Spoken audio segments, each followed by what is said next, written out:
There is a set of countries that have been building nuclear power plants continuously for the past 20 or 30 years that continue to build nuclear power plants cost effectively and on schedule.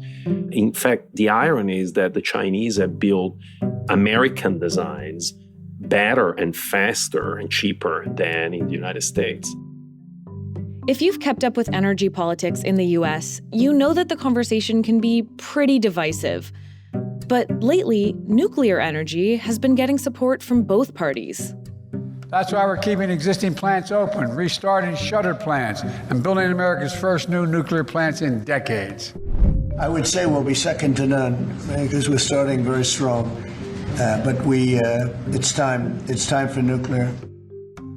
So with all this talk about expanding nuclear energy in the United States, we figured now is a good time to dig into it. I'm your host, Madison Goldberg, and you're listening to Ask MIT Climate. Now, we ran an episode on the nuts and bolts of nuclear back in season 2. You can find that in our show notes. So today we're going to tighten our focus a little bit. As momentum grows to build more nuclear power in the US, we're asking, is that actually doable? Because the thing is, while nuclear power is clean and reliable, it's also costly. And its supporters in both parties are banking on those high costs coming down. Today, we'll be hearing from the same guest who joined us in our second season. My name is Jacopo Buongiorno. I'm a professor in the Department of Nuclear Science and Engineering at MIT. I spent all my career in analyzing and researching nuclear energy technologies. So, you might know that a nuclear plant creates much less climate pollution over its life than a fossil fuel plant. And Professor Buongiorno points out another useful aspect of nuclear power as we work to clean up our energy system. It's not intermittent. It's reliable, right? It's 24/7. Which means it goes well with wind and solar, since their output rises and falls throughout the day. But nuclear's high price tag has undercut those benefits, at least in the US. In fact, it's hard to even pin down how much it costs to add more nuclear power, because the US has only built 3 new reactors this century. The US just finished building 2 large reactors at a site called Vogtle in Georgia. And sadly, they've not been super successful in terms of delivering these plants on schedule and on budget. The cost came in over twice as expensive as they promised, and the schedule slipped by quite a bit. And those construction costs are super important. The cost of nuclear electricity is primarily the cost of the plant. When you look at the cost breakdown for nuclear, roughly 65 to 70% is the construction of the plant. Then you have another 20%, which is the operation and maintenance. And then the remaining less than 10% is actually the fuel. If you look at a natural gas plant, is almost like the mirror image. The plant is fairly cheap to build. Then what you pay for is mostly the fuel. It's the gas itself. In a way, this is good for nuclear. After it's built, its day-to-day costs are low and predictable. The uranium market doesn't cause big swings in energy prices the way we see with oil and gas. The fleet of older nuclear reactors in the US has no trouble competing in electricity markets. But if the cost of nuclear is all front-loaded, and everyone agrees that cost is too high, who would pay up for a new nuclear plant? For 20, 25 years, we didn't build anything. And the industry very much atrophied, right? So their ability to manage large construction sites, a complex supply chain, evaporated because there was no market. Meanwhile, in some countries where the nuclear industry is more active, including China, Russia, India, and South Korea, costs are much lower. So as policymakers in the US try to bring our own nuclear industry out of hibernation, it's worth asking, what would it actually take to do that? We're at MIT, so you might expect us to say the answer is new technology. I mean, it's in the name, right? But Professor Buongiorno says people should maybe temper their hopes about new designs bringing down costs. It pains me to say, because as a nuclear engineer, we love to come up with new designs and new materials that will do a better job. And how about if we change the fuel form? Fuel is always uranium, but you can have uranium dioxide in the form of pellets. You can have metallic uranium. You can have triso particles. There are so many different flavors of fuel. And every time you move away from what we've been using, and we know it works and it's cheap, your cost will go up. In fact, he says some of the new designs aren't really meant to produce cheaper power. For instance, maybe you've heard of microreactors. These are little, factory-built reactors that provide around 1% of the power of a traditional plant. It sounds like it's much better to go with the tiny little things because, it takes less time to build and it takes less money to build. But the problem with the tiny machines is that the cost per unit energy is actually going to be higher than the large machines, right? So there is a trade-off here. You probably are not going to connect them to the grid because that grid is a pretty cutthroat market. You really need to deliver at the least cost to be part of the game, and these reactors will not. So these microreactors are really meant to be co-located with the energy user. So generate the energy here, use it right next door. And so they're very good for things like mining sites or a desalination plant. Now, there's another category of new designs you might have heard about: small modular reactors, or SMRs. Let's put aside the small for now. Unlike microreactors, even one of these is a serious power plant in its own right. Let's focus on the modular. Traditionally, nuclear plants are built at a big construction site.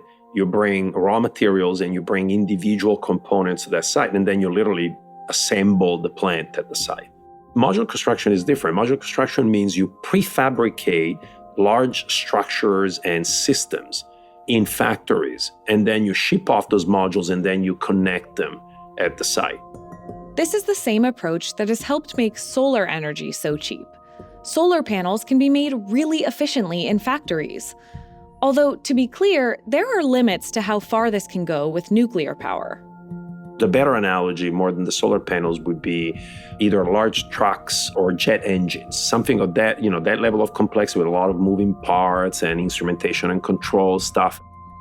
Still, if enough of these reactors get built, you could imagine that factory construction might bring costs down.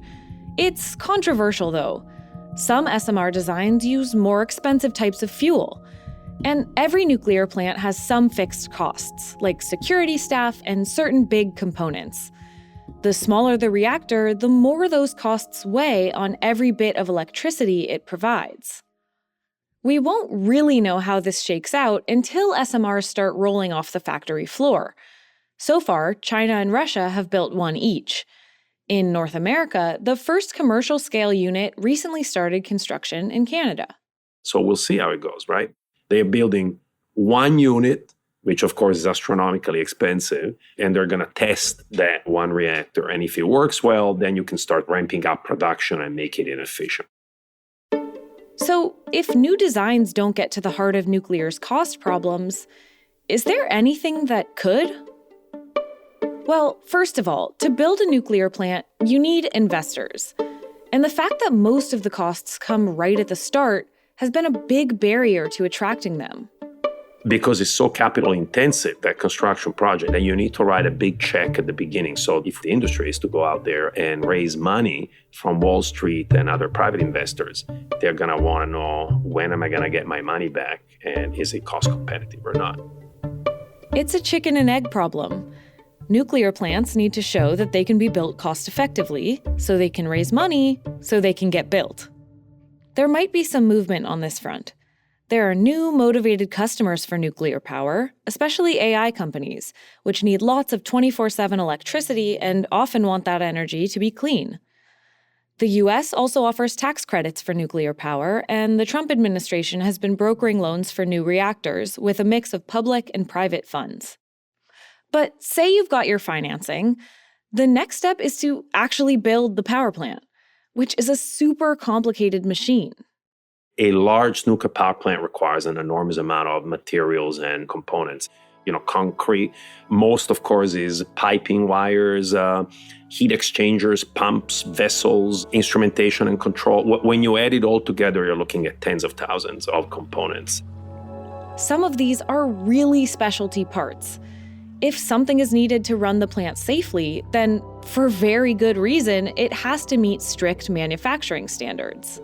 So because the US did not build nuclear plants for such a long time, there was little incentive for these manufacturers to keep the nuclear quality assurance because there was no market really, right? And so if you're at the mercy of one supplier for that particular component, they can name their price, right? But if you had 3 or 4, you can shop around. And so we're not there with nuclear, and that's part of why nuclear is expensive. Professor Buongiorno says that if it were clear the US was going to build a large number of plants, that would probably entice more companies to make these specialized parts. But he adds that it also matters what kinds of plants get built. Manufacturers and construction crews want to know that each reactor is going to use the same plans and materials.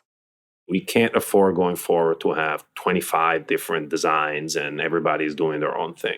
If you look at the successful nuclear power plant deployment programs overseas, in China now they have essentially 2 plants that they're standardizing, they're building, okay? But not 5, not 6. They're making the same thing over and over and over again, and every time you do it, you get better and the cost goes down. Of course, there's a broader conversation to be had about the role we want nuclear to play in our power mix. And cost isn't the only thing to consider. But it's important. And for those who want to see nuclear power expand, Professor Buongiorno says now is the time for the industry to prove it can make that power affordable.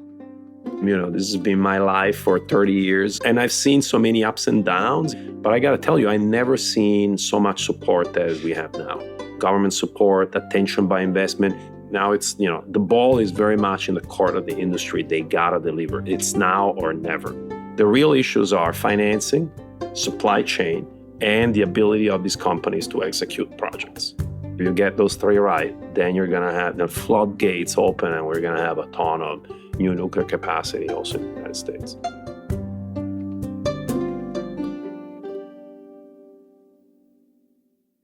Ask MIT Climate is the climate change podcast of the Massachusetts Institute of Technology. Aaron Krol is our executive producer and the writer of today's episode. David Lishansky is our sound editor and producer. Michelle Harris fact-checks our episodes, and the music is by Blue Dot Sessions. And I'm your host and associate producer, Madison Goldberg. Thank you to Professor Jacopo Buongiorno for speaking with us, and to you for listening. You can find more Ask MIT Climate and all our other climate learning resources at climate.mit.edu. We're also on TikTok, Instagram, and YouTube at Ask MIT Climate. And we love hearing from our listeners. No question is too big or too small. Send us your climate question, whether it's micro or gigawatt scale, at askmitclimate@mit.edu.